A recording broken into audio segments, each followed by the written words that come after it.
without wasting any time, we will go back to from where we left off, right? So जो last हमने करा था, I told you about basics of fundamental analysis, stock analysis. So हमने उसके अंदर industry analysis और economic analysis, company analysis इस तरह की बात करी थी. Then I told you about various ratios and various statistical parameters on which we evaluate a particular system. So that is, and also the discounting model और valuation models as well. तो अब आते हैं कि अब आपको स्टॉक यूनिवर्स को analyse करना है, तो उसके लिए और क्या क्या चीजें बाजार में चल रही है. तो आज मैं तुम्हें बताता हूँ फंडामेंटल एनालिसिस के ऊपर बुक्स जो हैं, मतलब या फंडामेंटल एनालिसिस नहीं कहेंगे, यू वुड से कि इन्वेस्टिंग के लिए जो क्या बुक्स लिखी हुई हैं, which are go to books. तो आज मैंने वो एक लिस्ट कंपाइल करी थी काफी टाइम पहले.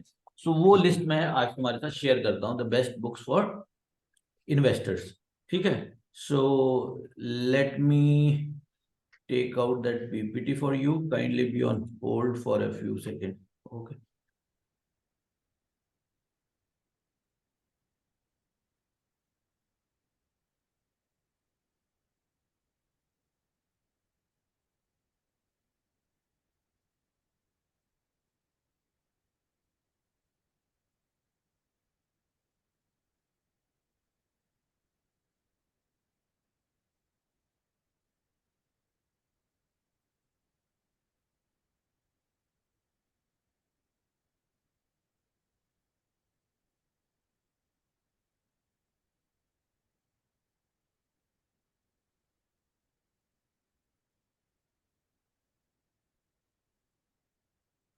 Gaurav, I hope you are able to see my screen. Yes, भैया. Okay, so as I was saying, I'll be sharing best books that an investor should be reading about investing. So ये books भी अपने आप में एक individual investor के हिसाब से आप क्या कर सकते हो इन्वेस्टिंग के अंदर, वो उसकी बात करते हैं. ठीक है. So 10 books every investor should read. सबसे पहले नाम आता है the intelligent investor by Benjamin Graham. So ये देखो, इसके अंदर ये हाईलाइटेड पोर्शन मैंने कर रखा है. वॉरेन बफे, जो कि दुनिया का सबसे बड़ा इन्वेस्टर माना जाता है, वो क्या लिखते हैं? Warren Buffett, by far the best book on investing ever written. So I think if I am not wrong, Benjamin Graham was actually a guru figure for Warren Buffett. So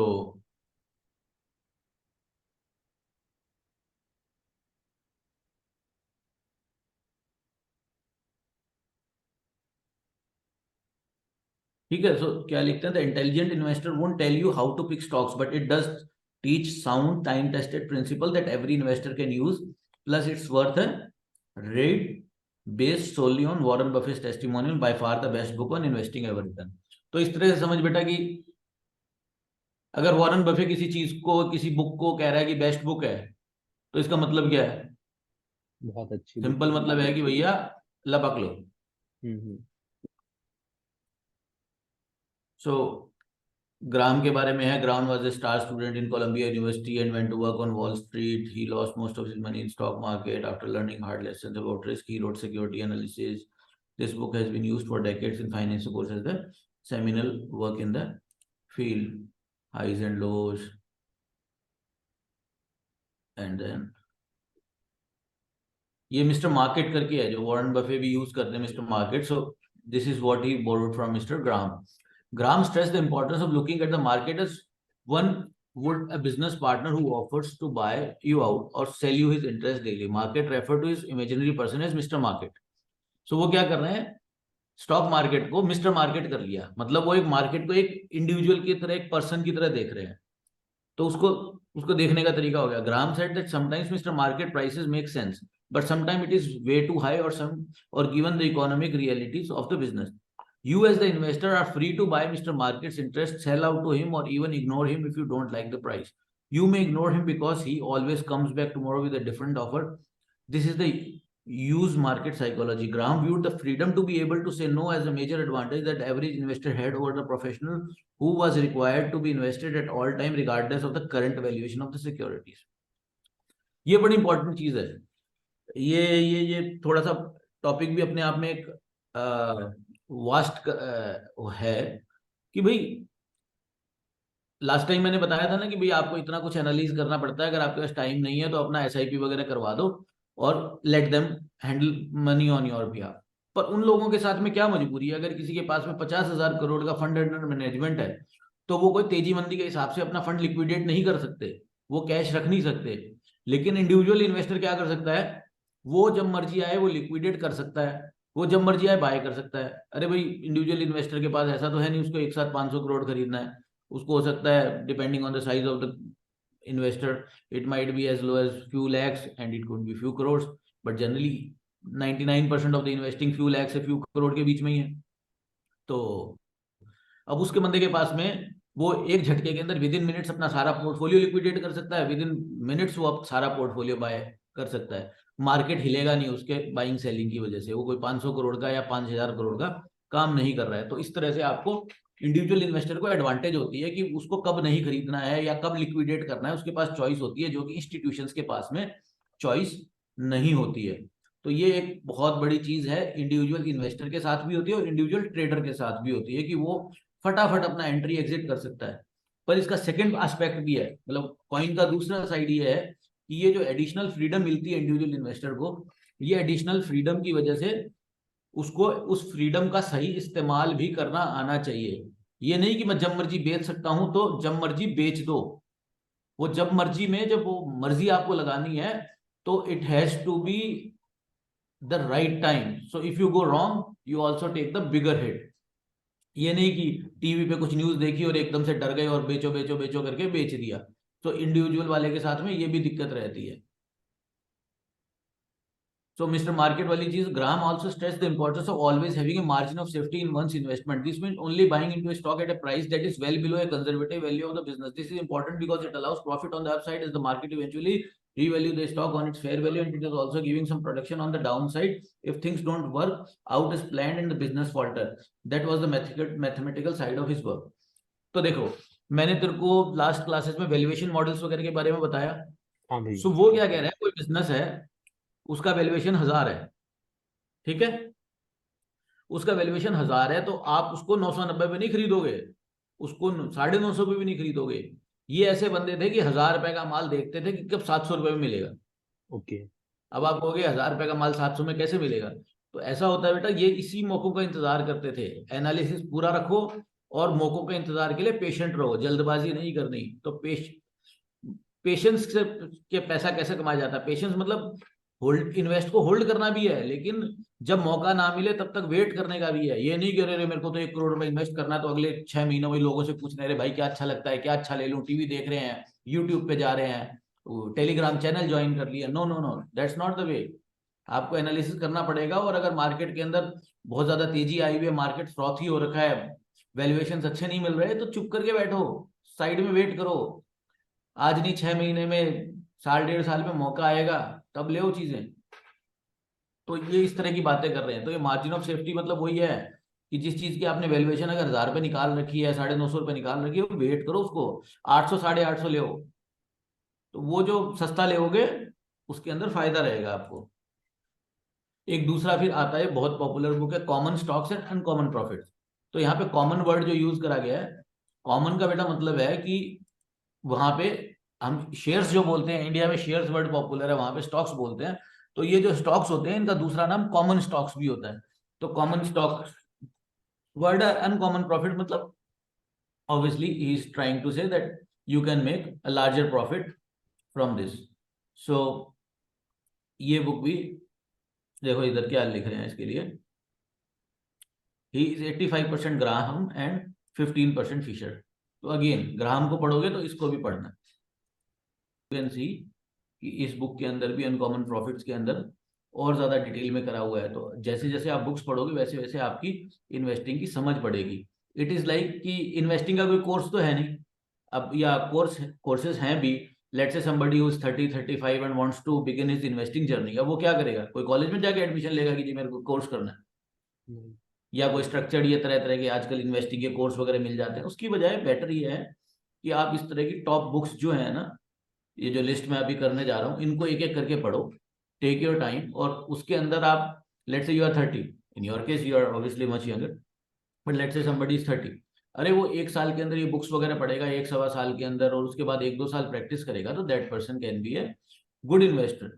और बहुत ज्यादा अच्छा भी ना हो तो आई बिलीव कि वो एक 0 to 100 के स्केल में ना 90 परसेंटाइल के आसपास, just by reading this books, उसकी ये सिचुएशन हो जाएगी, मतलब वो बहुतों से बहुत आगे just because of this books. Stocks for the Long Run by Jeremy Siegel. A professional at the Wharton School of Business, Jeremy Siegel makes the case for, you guessed it, investing in stocks over the long run. He draws on extensive research over the past 2 centuries to argue not only that equities surpass all the financial assets when it comes to returns, but also that stocks returns are safer and more predictable in the face of effects of inflation. तो एक तरह से वो बंदा पूरी research निकाल रहा है। रिसर्च बेस्ड क्या स्टेटमेंट है कि इक्विटी के अंदर रिटर्न ज्यादा आता है, और इन्फ्लेशन वगैरह को बीट करने के लिए इक्विटी इन्वेस्टमेंट इंपॉर्टेंट है। तो किसी को इक्विटी इन्वेस्टमेंट में इन्वेस्ट करने के लिए डाउट रहता है, तो उनके लिए उनको ये सब चीजें पढ़नी चाहिए। उसके बाद we come to one upon the Wall Street. This is one very good book by Peter Lynch. तो पीटर लिंच अपना एक ये मैगलन फंड के चलाते थे, और उसके अंदर स्पेक्टेकुलर परफॉर्मेंस रही उनकी। मतलब अमेरिका के अंदर फंड साइजेस बहुत बड़े होते हैं, उनके अंदर मार्केट को बीट करना बहुत ज्यादा मुश्किल होता है, बिकॉज अमेरिका के अंदर कंपटीशन थोड़ा ज्यादा है, और मार्केट से ज्यादा रिटर्न निकालना आसान नहीं होता। But he continued to make market beating returns for a long period of time. So उन्होंने फिर बुक लिखी अपनी, पीटर लिंच ने, तो he named it one upon the Wall Street. तो ये इनका पीटर लिंच का कह रहा था, all three of Lynch books follow common sense approach which insist that individual investor, if they take the time to do their homework, and perform just as well as any better than the experts. So ये भी बहुत interesting book है, बहुत popular book है। Peter Lynch consistently apply a set of 8 fundamental principles to his stock selection process. According to an article by Kushal Majumdar, a CFA at the Ridgewood Group, Lynch shares his checklist with the audience at an investment conference in New York in 2005. So, Peter lynch क्या कहते हैं, देखो अब ये मैं ढूंढ ढूंढ के लाया हूँ चीजें ना पूरी तरीके से। तो वो क्या कहते हैं, know what you own means ऐसे ही कुछ भी इन्वेस्ट मत करो। आप कहीं पे पैसा लगा रहे हो तो आपको उसका थॉरोली पता होना चाहिए कि मैंने किस चीज में अपना पैसा लगाया हुआ है। This is what he means. तो बेसिकली उस कंपनी के बारे में, उस कंपनी के बिजनेस मॉडल के बारे में और में आपको पता होना चाहिए। It's futile to protect the economy and interest rates. ये बड़ी इंपॉर्टेंट चीज है। आप पैसा तो लगा रहे हो कंपनी में, लेट से आपके पास 10 लाख रुपए और आपने 7-8 कंपनियों के अंदर लाख 2 लाख करके उनको लगाना है, ठीक है। अब वो कर क्या रहा है, इकोनॉमी को भी देखना है, इंटरेस्ट रेट को भी देखना है। अरे अभी तो एफडी का रेट 8% चल रहा है, ये कम होएगा तो क्या होगा, वो आरबीआई का गवर्नर ने क्या बोलना है वो करेगा। इकोनॉमी तो जी अभी पता नहीं, इकोनॉमी 5.5 से बढ़ेगी या 6.5 से बढ़ेगी। तो ये लोग क्या कह रहे हैं, अरे नहीं दिमाग लगाना आपको, आप अपनी कंपनी में फोकस करो, आप जो इन्वेस्टिंग कर रहे हो उस पर फोकस करो। ये सब इनको प्रेडिक्ट करना, इंटरेस्ट रेट साइकिल को प्रेडिक्ट करना, इकोनॉमिक ग्रोथ कितनी होगी, अरे अरे अभी तो मंदा आ गया, ये तो गवर्नमेंट बकवास आएगी, ये 2024 के इलेक्शन में क्या होने वाला है, इन सब चीजों से बच के रहो। आप अपनी इन्वेस्टिंग में फोकस करो, अपना थोड़ा विजन थोड़ा नैरो कर लो। हर जगह वाइड विजन आपको काम नहीं आता, आपको पैसा से पैसा बनाना है। यहाँ पे आपको इकोनॉमी पे लेक्चर नहीं देना है कहीं पे। You have plenty of time to identify and recognize exceptional companies. यानी जल्दबाजी मत करो। अगेन वो ग्राम वाली बात, बफे वाली बात घूम फिर के वापस आती है। You have plenty of time. ये नहीं है कि अगले एक हफ्ते में आपको बेस्ट स्टॉक चुन के निकालने हैं। Avoid long shorts. Good management is very important. Buy good businesses. तो मैनेजमेंट की तरफ भी ध्यान देना आपको। जैसे कि भी ये इस ग्रुप की कंपनीज है, ये हमेशा अच्छा करती हैं, या ये बड़ा अच्छा रेस्पेक्टेबल मैनेजमेंट है और है, तो उसके बारे में भी थोड़ा ध्यान रखो। Be flexible and humble and learn from mistakes. तो आपने कोई उल्टी सीधी कंपनी में इन्वेस्ट कर दिया और आपको लग रहा है कि यार ये तो न्यूज़ गलत आ रही है, मेरे साथ तो गलत हो गया, जो मैंने समझा कुछ और था और ये तो निकल कुछ और आया। तो कई लोग क्या करते हैं, जिद करके बैठ जाते हैं, फुटा टांग के बैठ जाते हैं कि नहीं, how could I go wrong. अरे कुछ नहीं, लाख रुपए इन्वेस्ट करे थे, 70-80 हजार रुपए मिल रहा है, बेचो, निकलो, वो पैसा कहीं और इन्वेस्ट करो। बी फ्लेक्सिबल, ये कर लिया। Before you make a purchase you should be able to explain why you are buying. ये बड़ा अच्छा देखने का तरीका है। अब आप सोचो कि आपने इन्वेस्टिंग करनी है, सारा सब कुछ आपको करना है, पर आपको ऐसे मन में ऐसे फीलिंग लानी चाहिए कि अगर बापू मेरे से पूछ ले कि बेटा 1 लाख रुपए कैसे लगाया आपने, ये बता दो, क्या सोच के लगाया, तो आप एक ऐसी पिच तैयार कर सको या ऐसी एक्सप्लेनेशन हो, स्ट्रॉन्ग एक्सप्लेनेशन, कि आप अपने खड़ूस बाप को भी बता सको कि भाई देखो मैंने ये 1 लाख रुपए इससे लगाया, तो वो भी कहे हाँ बेटा वाह वेरी गुड। ठीक है, बाप की जगह कोई बीवी को भी शिफ्ट कर सकता है, रिप्लेस कर सकता है, ऐसे कुछ भी, मतलब एक इमेजिनरी पर्सन होना चाहिए जो कि क्रिटिकल इवेलुएट करे आपकी इन्वेस्टमेंट को। तो उस इमेजिनरी पर्सन को आप क्या जवाब दो, बेसिकली वो मत करो उसका। There is always something to worry about, ये बड़ा इंपॉर्टेंट, यही मैं जो कह रहा था।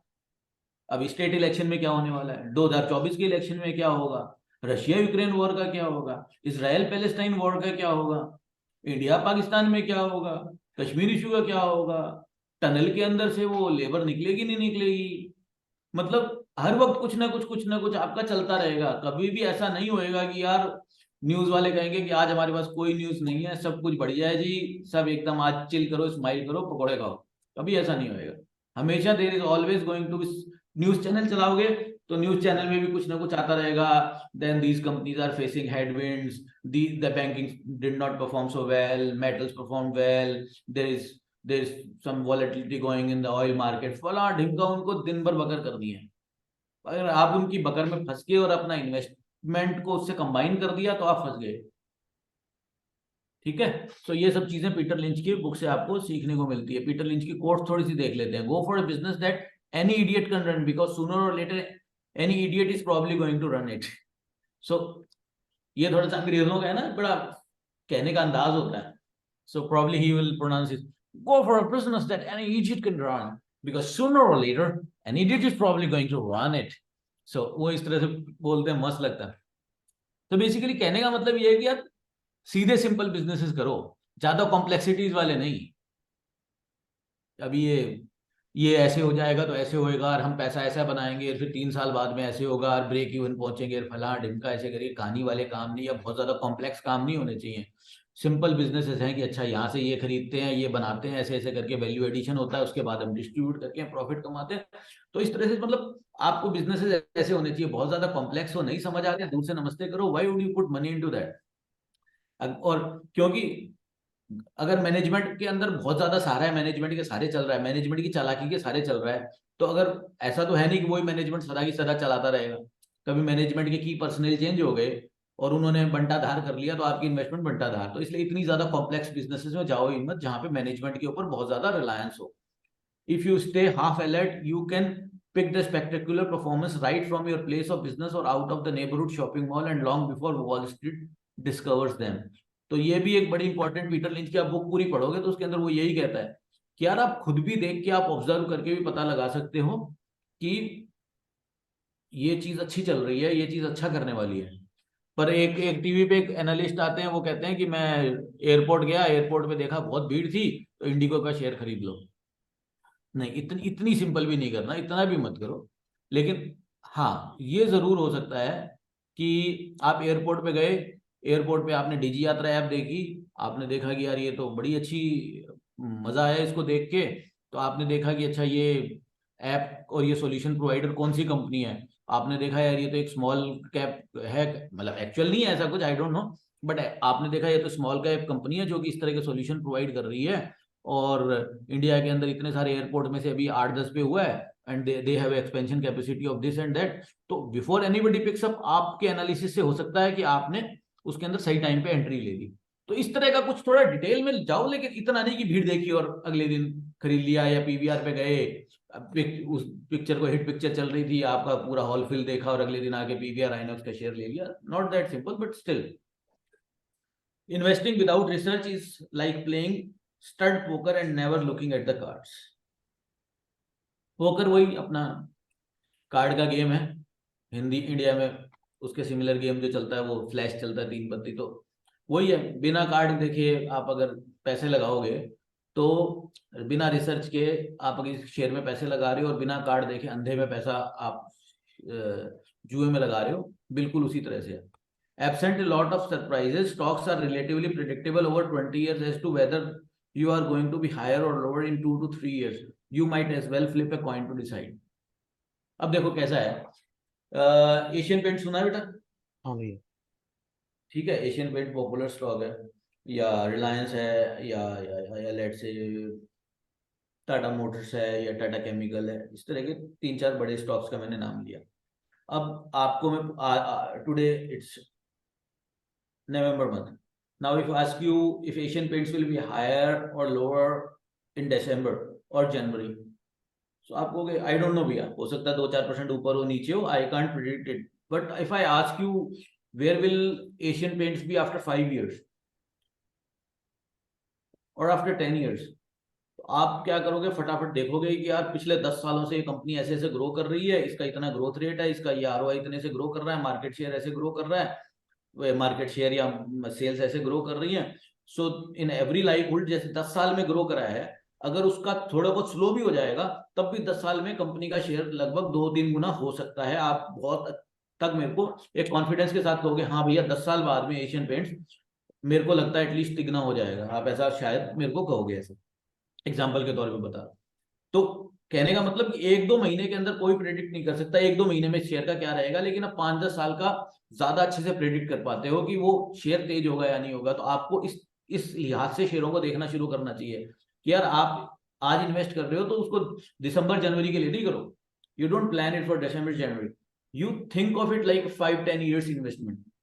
सो उस तरह से देखो, तो अब जब आप देखोगे कि हाँ यार ये 1000 रुपए का शेयर आज है और ये 3 साल बाद 5 साल बाद में 10 साल बाद में ये it has a potential of going 3000 to 5000, तो आपको वो फिर पिक्चर क्लियर हो जाएगी।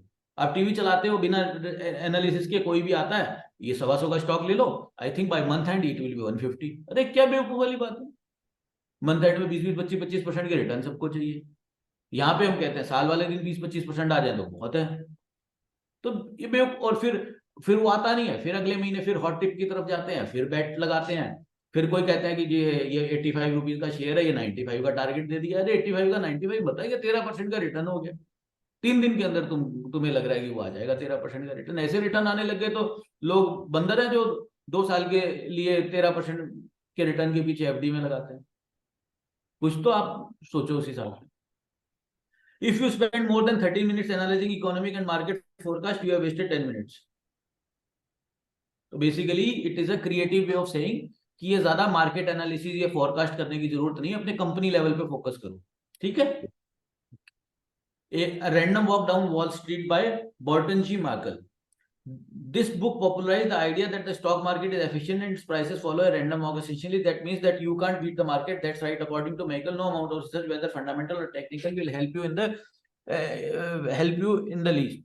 Like any good academic, Michael backs his argument with piles of research and statistics. It would be an understatement to say that these ideas are controversial and many consider them just short of blasphemy. But whether you agree with Malkiel's ideas or not, it is not a bad idea to take a look at what he arrives at his theories. So ये वाली भी आपको देखनी है। ये इसका एक तरह से रैंडम वॉक का जो है ना, random walk down the Wall Street, तो इसका मैं भी थोड़ा सा फॉलो करता हूँ। See I am not an active investor, so मेरा क्या रहता है भाई कि मेरा ये रहता है कि यार मार्केट को इतना सब पढ़ने के बाद भी और करने के बाद भी it will be still a very huge task for me to beat markets. So I take them as a random thing. मतलब आई नो कि कुछ एक चीजें फॉलो करके मैं डाउन साइड से, मतलब मार्केट से बहुत ज्यादा पीछे नहीं रहूंगा कुछ चीजें फॉलो करके, but at the same times I am not too keen on picking up stocks. So मैं फिर इस तरह की थ्योरी के ऊपर जाता हूँ। बट आपको हर तरह की चीज पढ़नी चाहिए। एक तरफ लोग स्टॉक पिकिंग की, बहुत बड़े बड़े लोग आपको स्टॉक पिकिंग के बहुत अच्छे अच्छे थ्योरीज दे रहे हैं, प्रिंसिपल्स दे रहे हैं, और एक तरफ एक एकेडमिशियन आता है वो रिसर्च के साथ कहता है कि यार ऐसा कुछ है नहीं। मतलब तो आपको उस एंगल से भी चीज को देखना चाहिए। उसके बाद the essays of Warren Buffett, lessons for corporate America by Warren Buffett and Lawrence Cunningham. Although Buffett seldom comments on his current holdings, he loves to discuss the principle behind the investment. This book is actually a collection of the letter that Buffett wrote to shareholders over the past few decades. It's the definitive work summarizing the techniques of the world's greatest investor. Another great Buffett book is the Warren Buffett Way by Robert Hangstrom. तो भाई सबसे लोग क्या कहते हैं, अरे सबसे बड़ा इन्वेस्टर कौन, वॉरेन बफे, वो कैसे करता है, उससे सीख लो, सिंपल सी कहानी है। उसके बाद how to make money in stocks by William J O'Neil. तो विलियम ओनील जो है, Bill O'Neil is the founder of Investor's Business Daily, national business and financial daily newspaper and the creator of the CAN SLIM system. तो ये can SLIM system investors के बीच में काफी popular है। If you are interested in stock picking, this is the great place to start. Many other books are big on generalities with little substance, but how to make money in stock doesn't make the same mistake. Reading this book will provide you with a tangible system that you can implement right away in your research.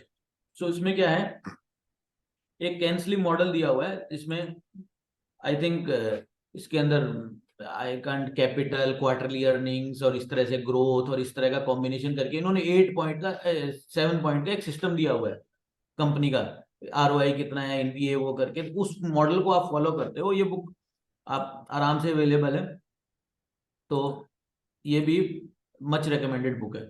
Rich Dad and Poor Dad by Robert Kiyosaki. This book is all about the lessons of rich teach their kids about money, which according to author, poor and middle class parents neglect. Robert Kiyosaki's message is simple, but it holds an important financial lesson that may motivate you to start investing. The poor makes money by working for it, while the rich makes money by having their assets work for them.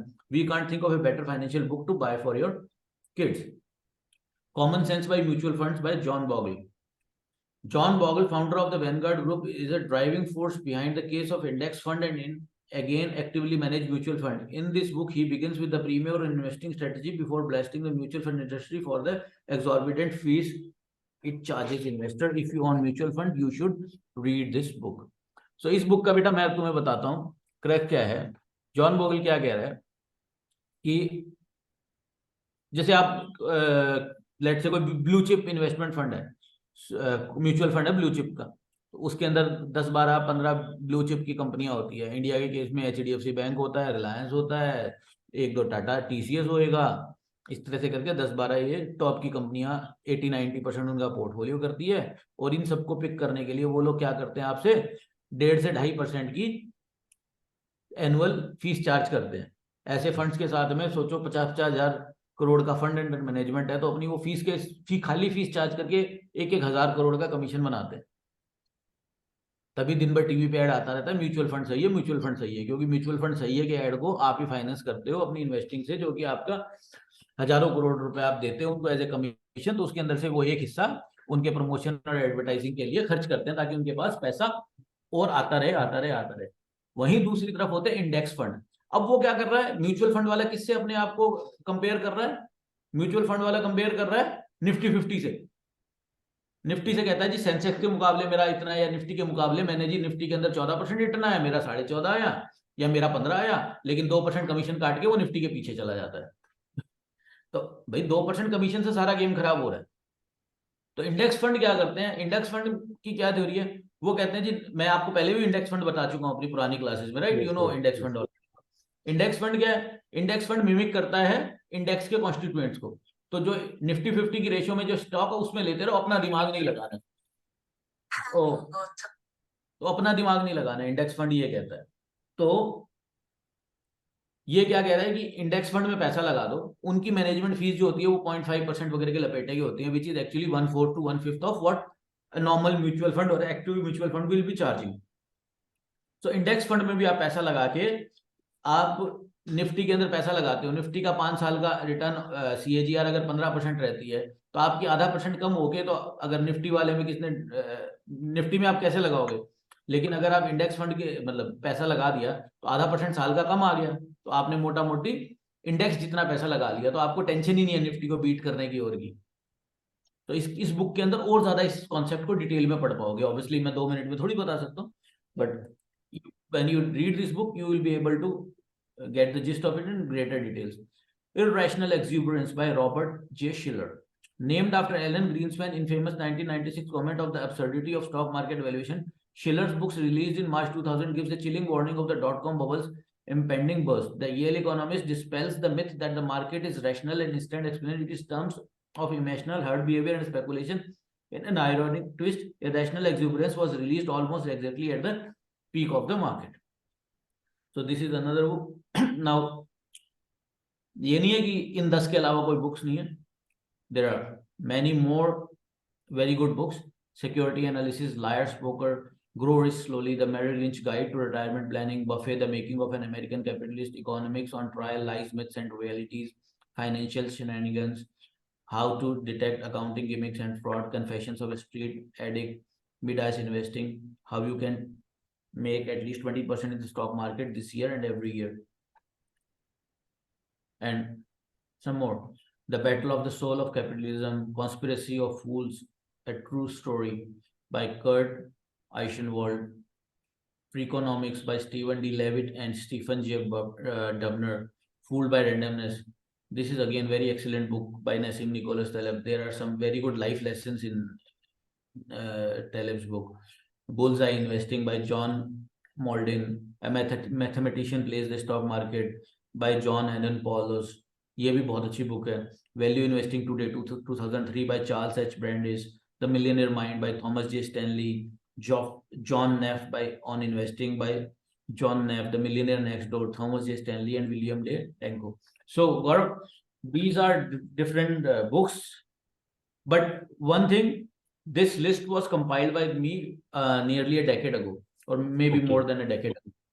So it is very much possible that there are some great books which are published after 2011-12. So I would request you to do even more research on this, or in books ke baare mein, you can go about in 2-3 ways. If you want to be an investor, you can read all these books in thorough details. And if you don't want to be an investor, at least read 5-7 books out of these, like 10 plus 10-15 other books. So there are, I've given you about 20 to 30 titles. उस 20-30 titles में से read at least 5-6 of them, and for rest of them you try to get the shorter version, gist, or watch at least some kind of, ऐसे बहुत सारे videos मिल जाते हैं YouTube पे, उस summarize form में आपको main gist बता देते हैं without going into details. तो आप उन gist के videos वगैरह पढ़ो. लेकिन अगर आप अपना पैसा लगाना चाह रहे हो तो आंख बंद करके मत लगाओ. Do read about these books. अपने आप को नॉलेजेबल बनाओ. वो जिंदगी, इन बुक्स के अंदर लाइफ लेसन्स भी छुपे हुए हैं. इन्वेस्टिंग लेसन्स के अलावा लाइफ लेसन्स भी छुपे हुए हैं. तो वो ये बुक्स वैसे भी बहुत अच्छी पढ़ने में आपके लिए इंटरेस्टिंग रहेंगी और नॉलेजेबल रहेंगी. तो इस तरह से आप इन बुक्स को पढ़ो, और इन बुक्स से learning which goes beyond investing, which goes beyond money and finance, in books को पढ़ो, और you can benefit from them in so many different ways in your life. So that's about it. Do let me know what was your experience reading these books, and also do share what you learned from them. Okay, have a great day. Bye bye. Bye.